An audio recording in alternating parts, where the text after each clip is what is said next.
श्रीमाता श्रीमहाराज्ञी श्रीमत्सिंहासनेश्वरी श्रीचक्रराजनिलये सुप्रभातं भवानि ते।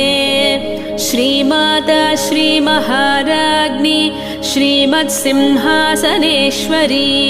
श्रीचक्रराजनिलये सुप्रभातं भवानि ते। उत्तिष्ठ जगतां मातः पूर्वा सन्ध्या प्रवर्तते भुवनावनकार्याय सुप्रभातं भवानि ते।